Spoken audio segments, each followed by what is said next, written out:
This is evidence of willingness to commit collusion.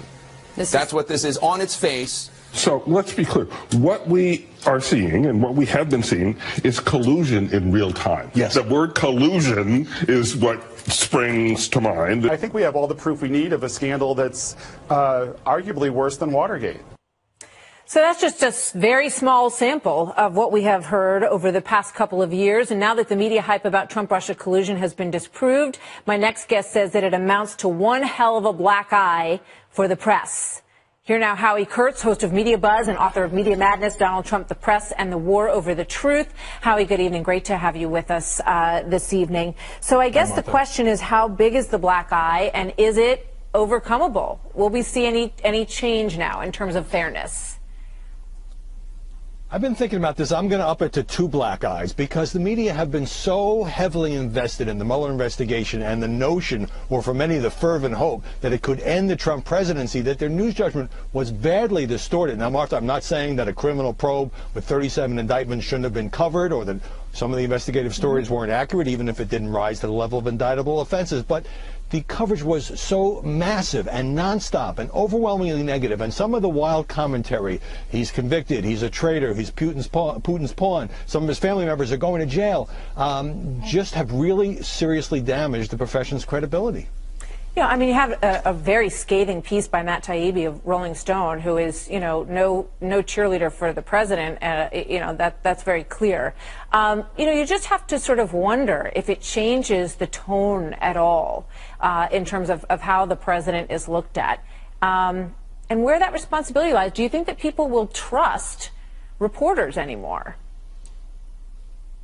I think half the country already heavily distrusts reporters, and even others who are not necessarily fans of this president have to see how badly this story was overdone, overhyped, and overwrought. Now, do I think this calls for some serious self-examination and soul-searching by the profession? Absolutely. But, some of us who went up against the media tide, and I've been saying and running for 2 years that the story was a bit out of control in the coverage, you get kind of dismissed as being a cheerleader for Trump. It's never about that. It's about being a cheerleader for fair journalism. But I'm not expecting a lot of self-examination. It's a very insular and kind of defensive profession. Yeah. But, even if you're a liberal, even if you're a journalist who loves the business as I do, you've got to acknowledge that we need to do better. I think that's absolutely true.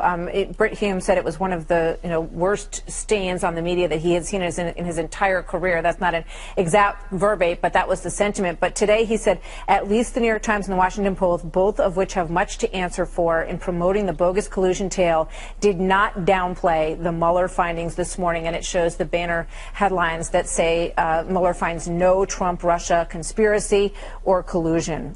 So perhaps there's some road to redemption, and we all, nobody stands apart. We all have to be held to the same standards, and we take those standards very seriously. It's interesting that Michael Avenatti sort of came back into the story today as well. Howie, your thoughts on the fact that he was just released on $300,000 bail, we just learned moments ago. Your thoughts on his whole story? Well, here is a guy who, in a space of 2 months, because he represented Stormy Daniels and therefore was a useful foil against President Trump, was on CNN and MSNBC more than 100 times. I mean, they took this clown seriously, as well as and they indulged his delusion that he was going to run for president, which now seems absolutely ludicrous. Even Stormy Daniels is saying, well, he was extremely dishonest with me. So I think he was a kind of a creature of the anti-Trump fervor, and he became almost, the media kind of built him into a folk hero, looking very differently now. Presumption of innocence, to be sure, but these are serious charges. Yeah, I mean, there wasn't a day when you wouldn't see him on our competitors several times, and was given an enormous every couple of hours. I know. No, it was unbelievable. Howie, thank you very much. Great to see you tonight. We start every sentence with the caveat we don't know all the details yet, and we expect to find out possibly as soon as this weekend from the Attorney General some more top-line conclusions from this report. But if our reporting is accurate, and we believe it to be, that senior DOJ officials say there will be no further indictments from Mueller, that is significant. The other thing that's significant is that Mueller made it to the end of the line without getting fired. The letter that the Attorney General sent to the Judiciary Committee chairman and ranking members said there was not one single instance where the special counsel was interrupted from what he was going to do. Think about how much airtime and how much ink has been spilled on worrying whether Mueller was going to be fired or that the president was somehow going to interfere with the investigation. That did not happen, and we know that to be 100% true from the Attorney General.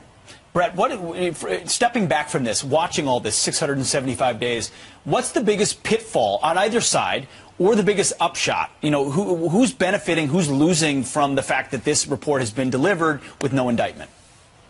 You know, first of all, I think Chris Wallace said it well last night on our show, which he said everyone should be happy if the president is not dragged down into something.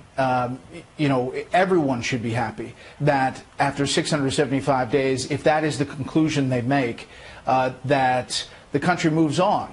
I do think that there is going to be a lot of looking back and who said what when, and if there's not evidence that they're moving forward with anything in regards to any connection to Russia, there has been a lot said by all kinds of people, not only media folks, but lawmakers, that will be looked into. And you know, you're right to say that Democrats say now that, you know, Mueller was never the main attraction, that the main thing was the Southern District of New York.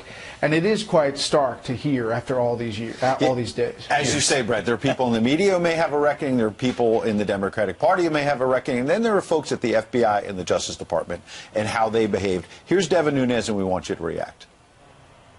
I think what you're seeing tonight is the unraveling of the biggest scandal in American history, the biggest political scandal in American history. I really believe what that is. People need to remember this actually likely dates back to late 2015, early 2016, and this began nothing more, nothing less than a Clinton-Obama operation with a bunch of dirty cops at the FBI and career Justice Department officials that were all part of it. So, Brett, as you suggested a moment ago, you know, time to move on in some ways. On the other hand, people want some accountability of how we got here.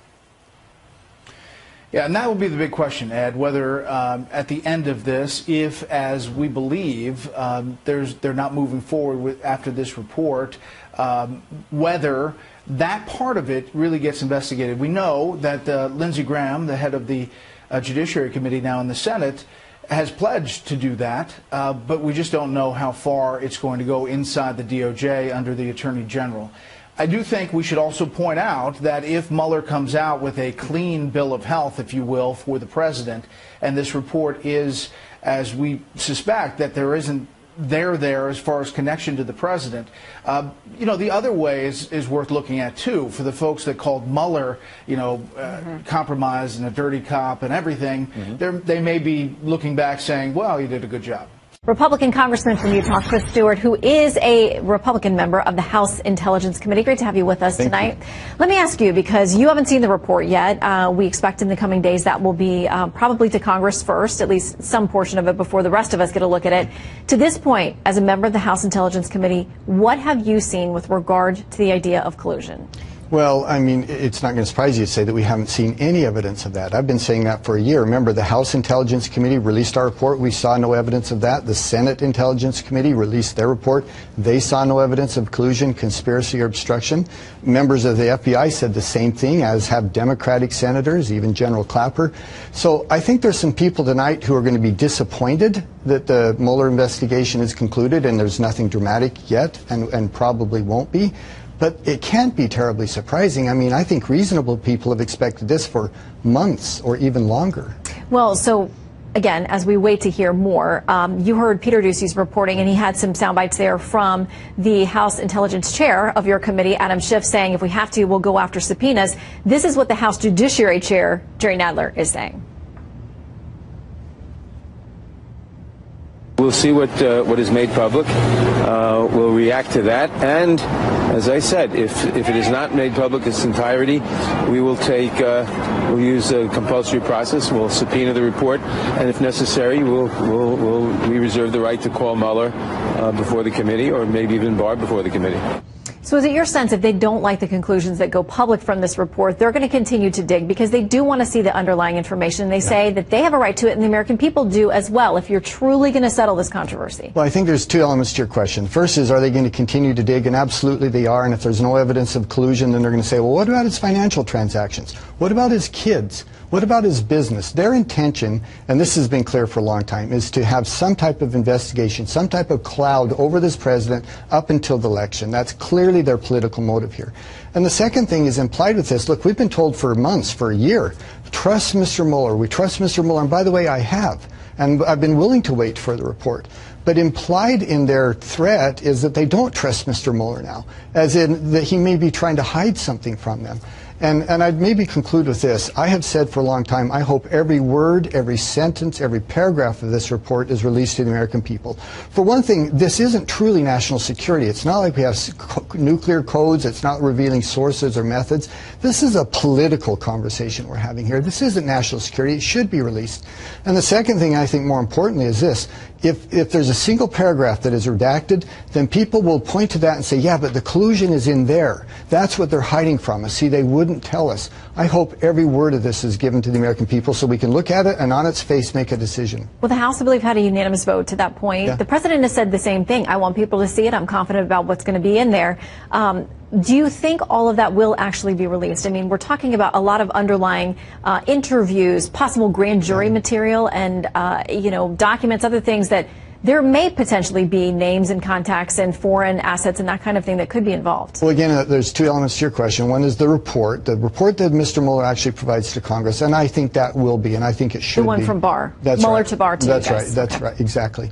And I think it should be. And I think if it's not released, it will be leaked. Essentially, it will have most of that information. There are 535 people who may be interested in doing that. And as sad as that is, but that's true. Now, there may be parts of that investigation, as you said, grand jury proceedings, some of the other 302 reports, and some of the other proceedings there. We may not have access to that. But if you trust Mr. Mueller, as we've been told we should, and as I have said we should, and as our Democratic colleagues have said they do, then you should be able to trust the report given to Mr. Barr, not have to see all of this other underlying evidence that supports that report. Yeah, we know aside from the Mueller report, there are many other investigations going on the Hill that you guys are going to be sparring about over there. In the meantime, Congressman Stewart, thank you for stopping in with us late tonight. It's good to be with you.